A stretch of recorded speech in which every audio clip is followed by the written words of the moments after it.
Welcome to the Deep Dive. We're here to unpack complex ideas, aiming for those aha moments. Now, if you've ever looked into higher education paths, maybe with a global view, you probably come across the term International Baccalaureate, hmm or IB. But what actually is this framework? How does it set students up for, well, for the world today? So our mission today is to really dig into that. We're doing a deep dive on the IB Diploma Program. That's the one for students usually 16 to 19 getting ready for university. It's recognized pretty much everywhere. We've gone through a bunch of sources, FAQs, coursework details, all that to sort of boil it down for you. We want to get clear on what it is, how it works, and what makes it unique beyond just the final grade. Okay, Yeah. let's unpack this. Yeah, let's do it. And we really can get into the details here. The sources are quite rich. They cover everything from, the basic structure to how they assess students and what it all means for getting into uni. We'll try and connect those dots, give you a full picture of what the IB really offers. Okay, great. So for maybe someone who's just heard the name, where do we start? What is the IB Diploma Program at its core? Right. So fundamentally, it's this pretty intensive 2-year educational program. It's designed mostly for students aged 16 to 19. And its main purpose, it provides an internationally accepted qualification to get into higher education. Lots of universities worldwide really value it. Think of it as a kind of global standard for pre-university prep. I often hear people talk about its breadth. How does the subject structure work to achieve that? What choices do students actually have? That's a good point. It is structured for breadth, but also, importantly, depth. Students have to pick 6 subjects, and these subjects come from 6 specific groups. You've got studies in language and literature, then language acquisition. Like learning a second language. Exactly. Then individuals and societies, think history, economics, psychology, that kind of thing. Then sciences, mathematics, and finally, the arts. But here's where some flexibility comes in. If a student isn't really focused on the arts, they can choose another subject from one of the other 5 groups instead. Ah, okay. So you can tailor it a bit towards, say, more sciences or humanities if you want. Precisely. It allows for some specialization while keeping that broad base. That sounds pretty well thought out. Yeah. Now, you often hear HL and SL, higher level, standard level. Can you break that down? What's the difference? Yes, that's absolutely key to how the program shapes a student's focus. Hmm. Think of higher level HL as the real deep dives. They involve more teaching hours, about 240 is the guideline, and the material is more complex. You explore topics in much greater detail. It's where you really focus your energy. Right. Almost like picking your stronger subjects. Kind of, yeah. Then you have standard level, SL. These are broader. They cover the essentials of a subject, requiring around 150 teaching hours. They ensure you get that wide range of knowledge. The rule is students must take at least 3, but no more than 4 of their subjects at higher level. The rest are taken at standard level. This mix really forces both depth and breadth. That balance seems crucial. But given how intense it sounds, can students ever take more than 6 subjects? Or is that just not feasible? Well, technically it is possible to take more than 6, but it's really, really uncommon. The workload for the standard 6 is already substantial. Someone might do it if they have exceptionally broad interests, maybe. But any extra subjects don't count towards the final diploma score, the maximum 45 points. So the focus is very much on doing those 6 well. Quality over quantity, definitely. That makes sense. Focus on mastering the core package. Now, speaking of the core, beyond the subjects, the IB is kind of famous for its core components, right? This seems to set it apart. Oh, absolutely. This is arguably the heart of the IB philosophy. It's what makes it more than just academic subjects. Alongside those 6 subjects, every single student must complete 3 core components. And they aren't just add-ons. They're designed to build crucial skills like critical thinking, research skills, and learning beyond the classroom walls. It's about developing the whole student. Okay, let's dig into those components then. First up, the extended essay, the EE. A 4,000-word research paper for a teenager sounds intense. What's that like? What's the real takeaway? Intense is a good word. The extended essay is a major piece of independent research. Students pick a topic they're genuinely interested in, related to one of their subjects, and they dive deep, producing this 4,000-word paper. It's entirely self-directed, with guidance from a supervisor, of course. The real value, as you ask, it's basically university research training wheels, but serious ones.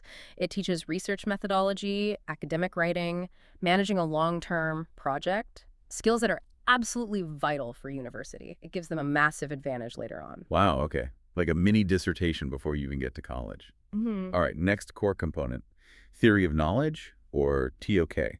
This one always sounds a bit philosophical, maybe. What's its purpose? TOK is unique, yeah. It's not about learning more stuff, but about thinking about how we know stuff. It makes students step back and reflect on the nature of knowledge itself. It asks questions like, how do we know what we claim to know?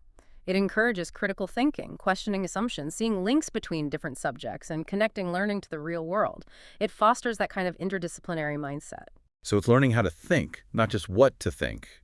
Very interesting. And the third one, creativity, activity, service, CAS.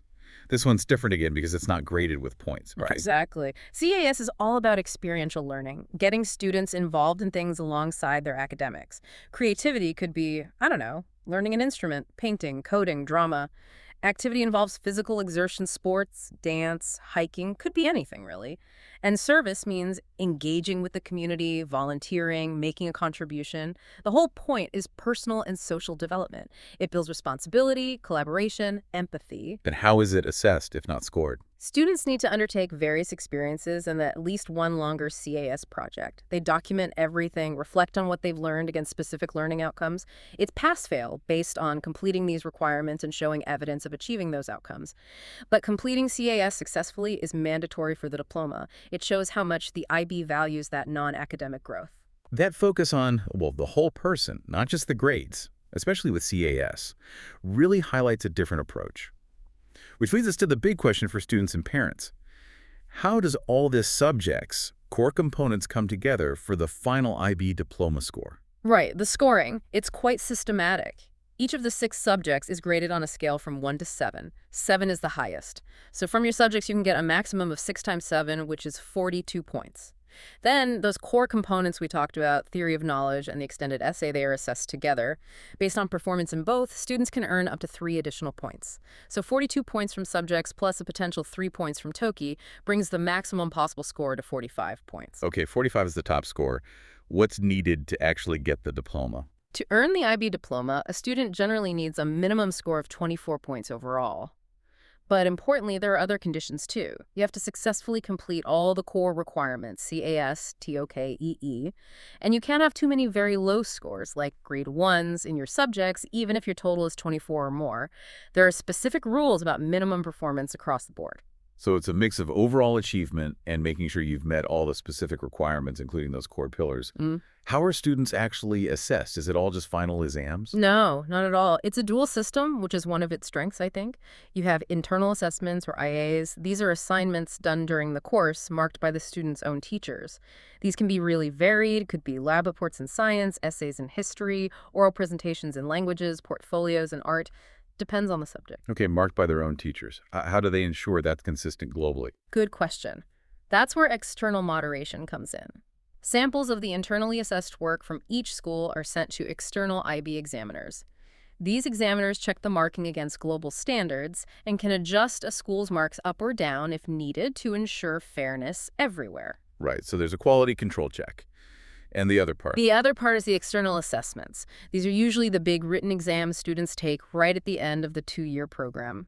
These exams are set and marked by external IB examiners worldwide, ensuring that global standard. That sounds like a pretty thorough and fair system. When do these big final exams usually happen? Does it vary? It does vary by hemisphere, actually, to fit different school years. Yeah. Typically, exams are held in May for schools in the Northern Hemisphere, and in November for schools in the Southern Hemisphere. Makes sense. Now, given how rigorous it all sounds, is it possible to fail the IB diploma? What happens if someone struggles, maybe fails an exam? Yes, unfortunately, it is possible to not receive the diploma. This can happen if a student scores below that 24-point threshold we mentioned, or, crucially, if they don't successfully complete the core requirements, the EE, TOK, or CAS. You have to tick all those boxes. Also, getting too many low grades, like 1s or 2s, even if the total points are okay, can prevent awarding the diploma. There are specific failing conditions related to performance distribution. So what are the key things students need to focus on to avoid that? The sources really stress things like consistent effort, good time management, which the program itself helps develop, hopefully, and not being afraid to ask for help from teachers or counselors when needed. It's tough. Support is important. And if a student does perform poorly on a specific exam, are there second chances? Yes, there are options. If a student doesn't do well on an exam, they can usually retake it during the next exam session. So If they took it in May, they could try again in November, or vice versa. Or they might just decide to accept the score they got. It's also worth remembering that even without the full diploma, or with lower scores, some universities might still consider their application based on their overall profile and individual subject results. It's not always all or nothing. That's good to know that there's some flexibility there. Yeah. Okay, let's shift gears slightly. Beyond just getting the diploma itself, what's the bigger picture value? Especially thinking about university admissions. What does the IB really give students? That's where it gets really interesting, I think. The IB diploma isn't just, a certificate. It's recognized and genuinely respected by top universities globally. So yes, it can help with admissions, but the value goes deeper. The program is designed to build a whole suite of skills: critical thinking, research skills, communication, managing your own time, and workload effectively. Skills universities love, presumably. Absolutely. The curriculum is demanding, yes, but it means IB graduates are often seen as being exceptionally well prepared for the academic rigor of university. They also tend to develop a strong sense of global awareness, that international mindedness the IB talks about. Universities often say IB students adjust quickly, they're independent learners, they're not afraid of complex problems, they've already written a major research paper, they've grappled with knowledge questions in TOK. They hit the ground running. It sounds like it's building a foundation for future learning, not just ticking boxes. But let's zero in on the U.S. specifically for a moment. The whole topic of getting university credit for IB courses, it seems complicated. How does it usually work? You're right to say it's complicated. There's no single rule across the U.S. University policies on accepting IB credits vary massively. It depends entirely on the institution. Some universities are more generous than others. Some might need a higher score on the IB exam, say 5, 6, or 7 on that 1 to 7 scale, to even consider granting credit. And a big factor is often whether they'll give credit for standard level SL courses or only for higher level HL courses. Many only recognize HL. Okay, so you really have to check with each specific university. And assuming they do grant credit, what kind of credit is it usually? Does it help you skip major courses? Often, maybe even typically, IB credits fulfill general education requirements, the breadth requirements most universities have. It's less common for them to count directly towards specific courses required for your major, especially in very specialized fields. So while helpful, it might not accelerate you through your major requirements as much as some might hope. Interesting. And you mentioned placement.